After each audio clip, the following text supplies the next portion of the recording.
Dalam kesempatan ini, saya mengajak jamaah sekalian untuk menghayati sebuah doa.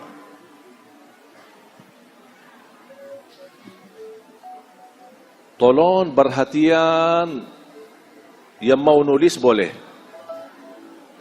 yang mau rekam boleh, yang mau dengar baik-baik boleh. Karena apa yang saya bahas betul-betul terkait dengan hari-hari kita. Semua hafal doa ini. Saya yakin semuanya hafal. Pertanyaannya, apakah pernah menhayati dan memaknai isi doa ini atau tidak? Doanya doa bangun tidur.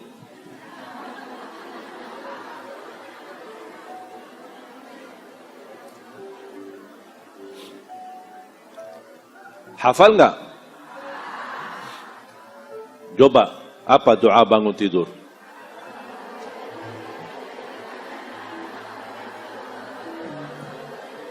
Masya Allah. Ini Masya Allah, murid antum luar biasa hafal doanya ini. Dibacakan setiap bangun tidur? Pertanyaan saya, faham gak isinya? Hah? Ayo, siapa yang bisa tafsirkan isinya? Isinya apa? Saya mau dengar dari ibu-ibu. Isinya apa? Siapa ibu-ibu yang mau jawab isinya? Ya, Bu. Jangan foto. Ini yang mau jawab isinya apa? Tafsirnya doa tadi. Bu, siapa? Hah? Ini mau jawab.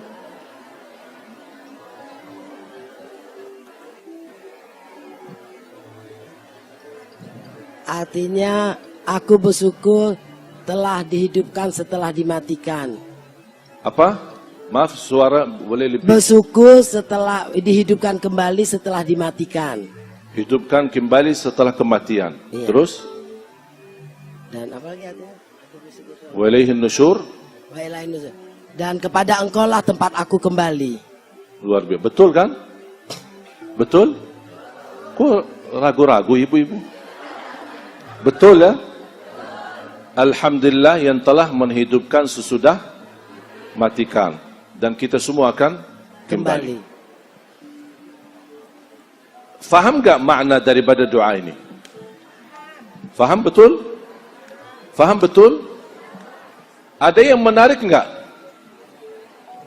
Kira-kira yang menarik doa ini apa?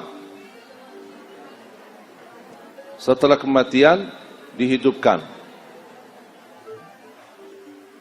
Ketika saya baca doa ini, muncul perasaan penasaran. Judul doanya apa? Judul doanya apa? Doa. Ada enggak di dalam doa itu bahasa bangun tidur? Kok bisa ya? Doa bangun tidur. Hidup sesudah mati. Astaghfirullahaladzim. Gimana ini? Itu yang membuat saya berpikir, ada apa bahasannya hidup sesudah mati? Sedangkan judul doanya bangun. Kenapa tidak ada di dalam doa itu Alhamdulillah yang telah membangunkan sesudah tidur? Wa ilaihin nusyur. Kok kenapa ada bahasa hidup dan mati? Membuat saya berpikir dan menggali, mencari tahu. Memohon ya Allah berikan jawabannya. Ada apa di setiap malam hari kita ada bahasa mati dan tidur, mati dan hidup. Tidak ada bahasa tidur dan bangun tidur. Menggali, mencari tahu, sampai saya menemukan hadis yang kedua yang dibawakan oleh Abu Hurairah radhiyallahu anhu. Hadis diriwayatkan Imam Abi Daud. Dan ada beberapa riwayat. Judulnya sama. Judulnya namanya doa bangun tidur. Ternyata saya menemukan doa bangun tidur ada dua macam. Yang satu banyak umat Islam hafal, tapi yang satu lagi jarang umat Islam hafal. Padahal maknanya lebih dalam daripada doa yang kita hafal. Yang isinya, Alhamdulillah alladhi afani fi jasadi wa radda ilayya ruhi wa adhina li bidhikrihi. Saya ulang lagi. Alhamdulillah alladhi afani fi jasadi wa radda ilayya ruhi wa adhina li bidhikrihi. Yang artinya, ini menjadi doa yang kedua, doa bangun tidur. Yang artinya, ketika bangun tidur kita membaca Alhamdulillah yang telah memberikan afiat di jasadku. Wa radda ilayya ruhi, kembalikan ruhku. Ini membuat saya bertambah penasaran. Kembalikan ruhku. Wa adzina li bidzikri, dan mengizinkan untuk berzikir kepadanya. Ada 3 poin. Bangun dalam keadaan afiat, alhamdulillah. Kembalikan ruh kita, alhamdulillah. Yang ketiga, Allah mengizinkan kita masih mengingat Allah dan kita beribadah kepada Allah. Ini namanya doa bangun tidur. Tapi di dalamnya tidak ada kata bangun. Justru yang ada lebih detail daripada doa yang kita hafal. Kembalikan ruh kita. Pertanyaan saya, kalau ada istilah kembali ruh kita, berarti ruh kita saat kita tidur pergi. Betul? Pergi, kemudian kembali. Kemana ruh kita? Kemana ruh kita? Saya ketika membaca doa yang kedua ini bertambah kaget.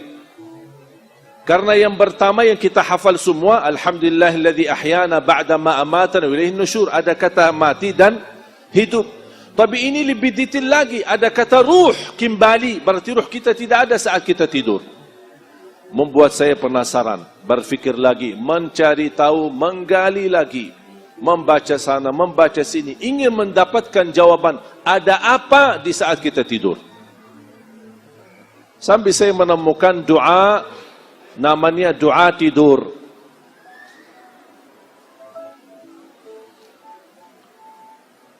Apa isi doa tidur? Hafal enggak? Apa? Coba. Doa kalau mau tidur, doanya apa? Bismikallahumma. Di riwayat Bismikallahumma amutu wa ahya. Di riwayat Bismikallahumma ahya wa bismika amut. Berbagai macam riwayat. Tapi kalau saya singkatkan, kalau boleh saya singkatkan, artinya Bismillah saya mati. Namanya doa tidur, tapi tetap dalamnya mati dan hidup. Bismikallahumma amutu wa ahya. Kalau saya boleh singkatkan, Bismillah saya mati. Dan hadisnya sahih. Belum saya mendapatkan jawabannya.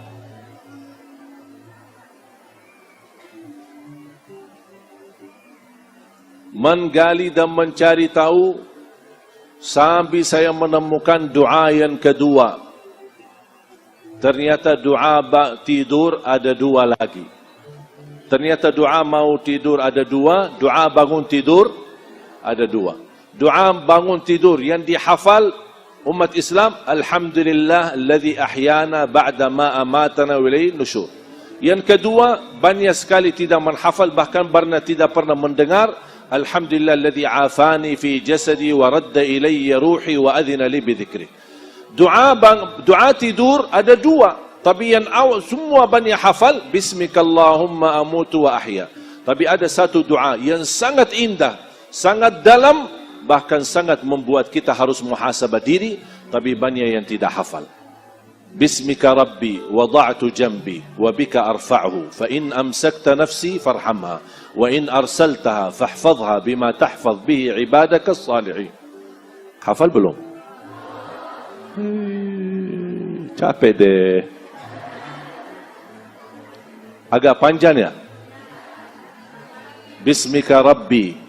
Coba sama-sama. Bismika Rabbi wada'tu jambi وبك أرفعه فإن أمسكت نفسي فارحمها وإن أرسلتها فاحفظها بما تحفظ به عبادك الصالحين. Yang artinya, dengan namamu aku berbaring ya Allah, dengan namamu aku angkat, artinya bangun. Kalau ditetapkan kematianku malam ini, rahmatilah aku.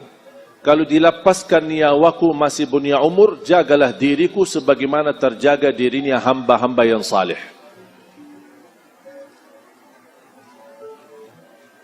Ini mesti hafal.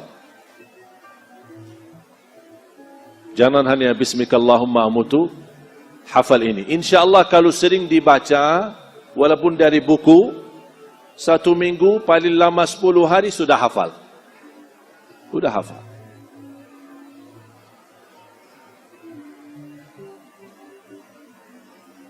Dan subhanallah ketika saya baca Al-Quran, terjawab selama ini yang membuat saya penasaran. Menemukan jawaban semua doa ini yang kita sama-sama baca. Ternyata sumbernya ada di dalam Al-Quran. Walaupun saya hafal Quran semenjak kecil, masih usia 11 tahun, tapi kadang-kadang belum tentu mampu menghayati seluruh isi Al-Quran. Belum tentu setiap orang hafal mampu menghayati seluruh isi Al-Quran. Belum tentu. Contohnya, Sayyidina Umar bin Khattab. Ketika wafatnya Rasul, beliau tolak, tidak terima. Bagaimana Rasulullah SAW bisa mati? Sampai Abu Bakar naik mimbar. Man kana ya'budu Muhammadan fa inna Muhammadan qad mat wa man kana ya'budu Allah fa inna Allah hayyul la yamut wa ma Muhammadun illa rasulun qad khalat min qablihi ar-rusul afa in mata aw qutila qalabtum ala a'qabikum wa man yanqalib ala aqibayhi falan yadurra Allah shay'a wa sayajzi Allahu asy-syakirin. Ketika Sayyidina Abu Bakar baca ayat ini, Sayyidina Umar berkata, demi Allah, rasanya sepertinya baru pertama kali mendengar ayat ini. Padahal Sayyidina Umar penhafal Al-Quran. Itu menunjukkan kami sebagai penhafal Al-Quran belum tentu mampu menghayati semua isi-isi ayat-ayatnya. Makanya ketika saya baca, kebetulan baca tilawah khataman, saya melewati satu ayat. Ternyata Allah di saat saya baca ayat ini, Allah bukakan hati saya, menemukan jawaban yang selama ini membuat saya penasaran, mendapatkan jawaban seluruh doa bangun tidur maupun doa tidur. Surah Az-Zumar, surah 39 ayat 42. Kalau boleh saya usulkan, tuliskan ayat ini dan terjemahannya dan simpan di dinding kamar agar setiap keluar masuknya kita sadari dan kita hayati ayat ini. Ternyata jamaah sekalian, setiap malam kita tidur proses menghadapi kematian. Bisa bangun, bisa tidak. Bisa memelik mata, masih lihat kanan kiri, ada di samping istri kita. Bisa juga satu saat melik mata, ada di hadapan kita mungkar nakir. Saya setiap mau tidur, saya baca doa ini, saya minta maaf sama istri saya. Barangkali malam ini malam perpisahan. Bismikallahumma amutu wa ahya. Bismika Rabbi wada'tu jambi wa bika arfa'hu fa in amsakta nafsi farhamha wa in arsaltaha fahfadhha bima tahfadh bihi ibadaka as-salihin. Aku ikhlas dan ridha kepadamu. Mudah-mudahan kamu ikhlas dan ridha kepadaku. Dan saya mohon maaf karena ini bisa menjadi malam terakhir. Nangis deh. dah jadi tidur.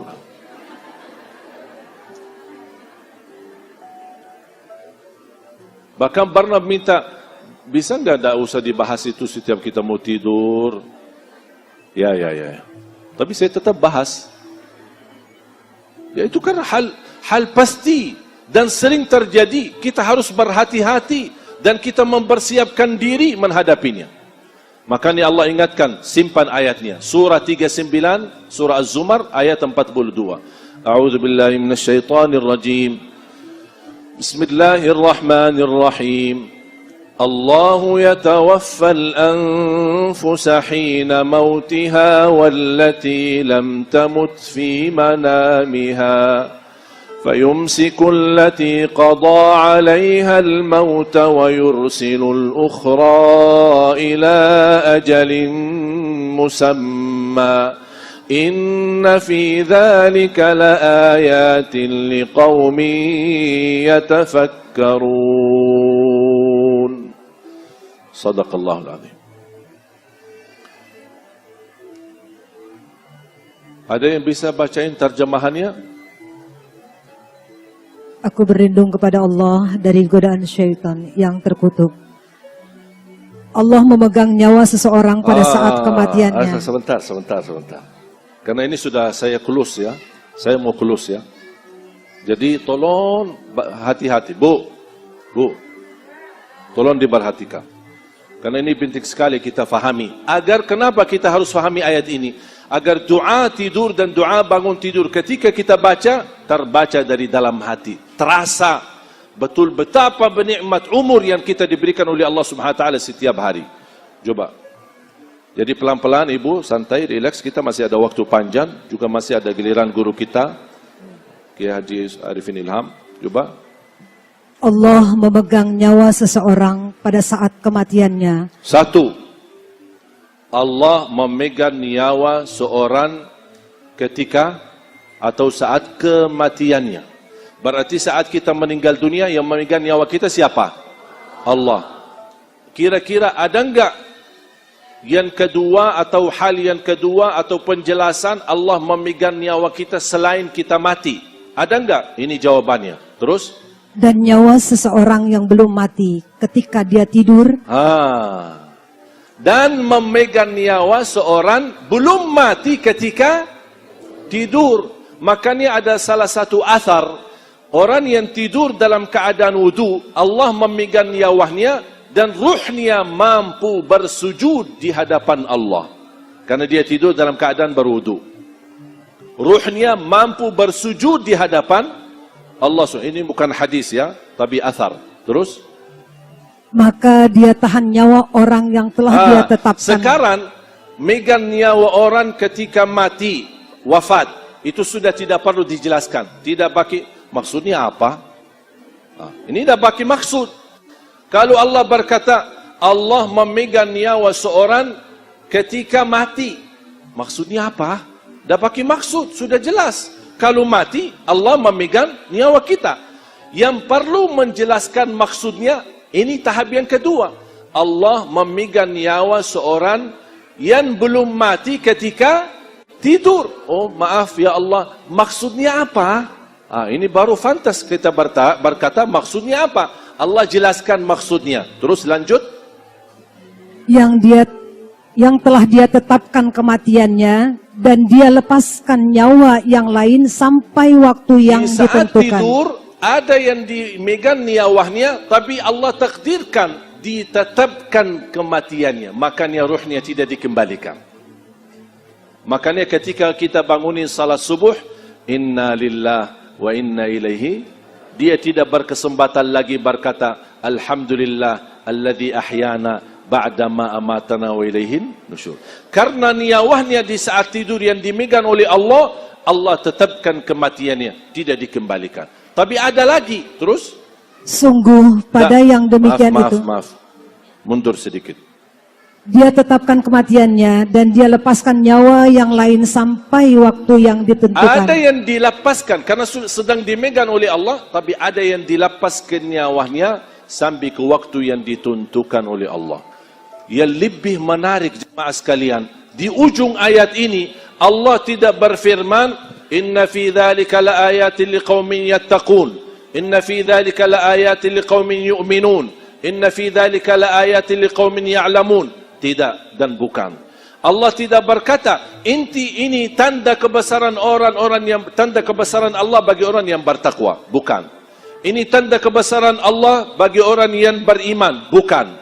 Ini tanda kebesaran Allah bagi orang yang mengetahuinya. Bukan.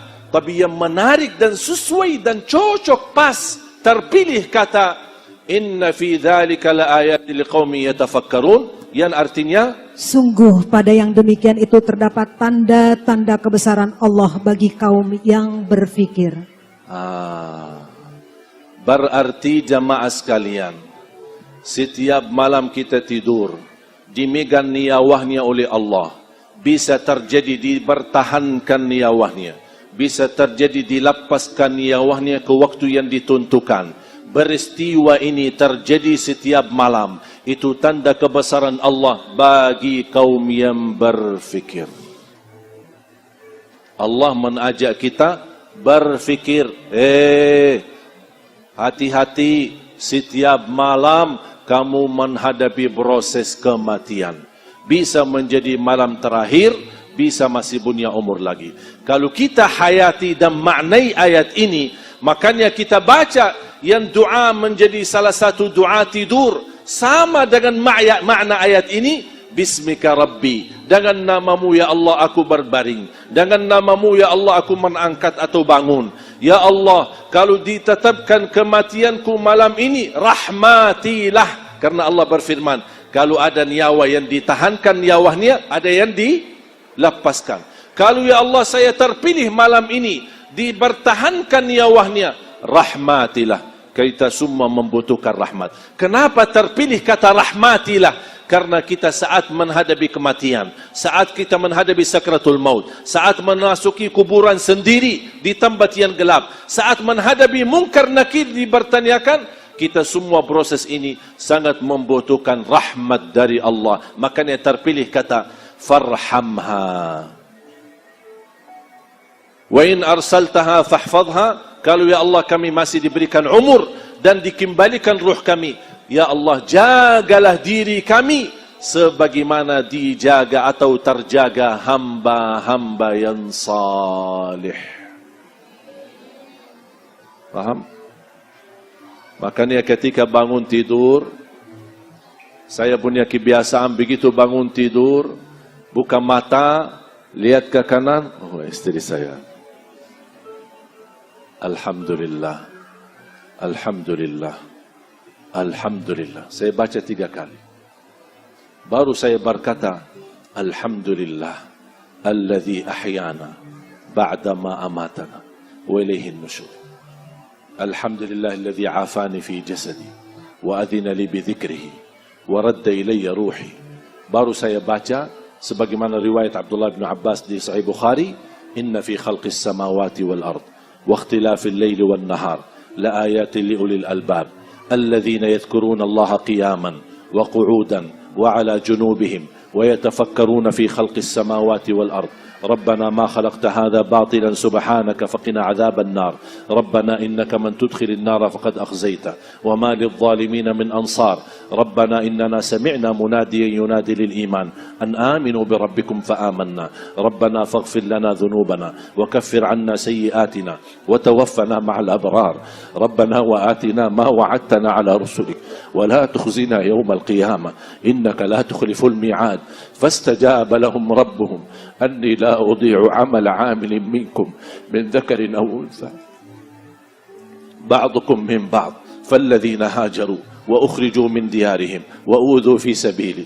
وقاتلوا وقتلوا لأكفرن عنهم سيئاتهم ولأدخلنهم جنات تجري من تحتها الأنهار ثوابا من عند الله وما عند الله خير للأبرار ثوابا من عند الله والله عنده حسن الثواب لا يغرنك تقلب الذين كفروا في البلاد متاع قليل ثم مأواهم جهنم وبئس المهاد لكن الذين اتقوا ربهم لهم جنات تجري من تحتها الأنهار خالدين فيها نزلا من عند الله وما عند الله خير للأبرار wa inna min ahli alkitab laman yu'minu billahi wa ma unzila ilaykum wa ma unzila ilayhim khashi'ina lillah la yashtaruna bi ayati llahi thamanan qalila ulaika lahum ajruhum 'inda rabbihim inna allaha sari'ul hisab ya ayyuhalladzina amanu isbiru wasabiru warabitu wattaqullah la'allakum tuflihun. 10 ayat terakhir surah Ali Imran. Itu sunnah Nabi Muhammad. Bangun tidur, baca alhamdulilladzi afa, alhamdulilladzi ahyana ba'da ma matu lin nusyur, alhamdulilladzi afani fi jasadi wa radda ilayya ruhi wa adhina li bi dzikri, baru baca inna fi khalqis samawati wal ard sampai akhir. 10 ayat terakhir dari suratul Baqarah. Kalau sebelum tidur, kalau bisa berwudu, kalau boleh tutup dengan witir, karena bisa kita malam itu malam terakhir, makanya kita melaksanakan witir. Makanya Rasul banyak nasihat dan wasiat kepada sahabat termasuk Abu Hurairah untuk jaga witir sebelum tidur. Seandainya kita tidak berkesempatan hidup lagi, kita sudah tertulis nama kita menjadi ahli witir. Kalau sudah berkesempatan lagi kita bangun, bisa tahajud, boleh kita tahajud sebanyak-banyaknya, tapi tidak boleh witir lagi karena sudah witir duluan. Apalagi kalau bisa kita baca suratus Sajadah dan surat Tabarak, karena ini menjadi merupakan keselamatan dari siksa kubur. Baru kita tidur, insya Allah kalau kita meninggal dunia, sudah kita berikhtiar, beramal sebelum kita tidur, insya Allah menjadi tanda husnul khatimah. Sudah faham? Sudah jelas? Bisa kira-kira amalkan? Bisa kita hayati? Saya tidak mau ibu-ibu hanya hafal doa, tapi bisa hafal doa. Kalau bisa saat kita membaca doa, meneteskan air mata. Ternyata umur yang diberikan oleh Allah sangat berharga, sangat mahal. Makanya jangan salah guna umur kita. Semoga bermanfaat apa yang saya sampaikan. Kurang lebihnya mohon maaf. Allahumma barik lana wa barik alaina. Allahumma anfa'na bima 'allamtana وعلمنا ما ينفعنا وزدنا علما وتقى اغفر لنا ولعلمائنا ولمشايخنا ولأساتذتنا اللهم اغفر للمسلمين والمسلمات والمؤمنين والمؤمنات الأحياء منهم والأموات. Ya Allah, jadikan pertemuan ini dan ilmu yang sama-sama kami belajar menjadi ilmu bermanfaat, menjadi saksi baik bagi kami di hadapan-Mu hari kiamat, dan mampu kami istiqamah menamalkan sampai akhir hayat. Rabbana atina fid dunya hasanah wa fil akhirati hasanah wa qina adzaban nar. Wa sallallahu ala sayyidina wa nabiyina Muhammad wa ala alihi wa sahbihi wa baraka wa sallam. Walhamdulillahi rabbil alamin. Subhanakallahumma bihamdika asyhadu an la ilaha illa anta astaghfiruka wa atubu ilaik. Wassalamu alaikum warahmatullahi wabarakatuh.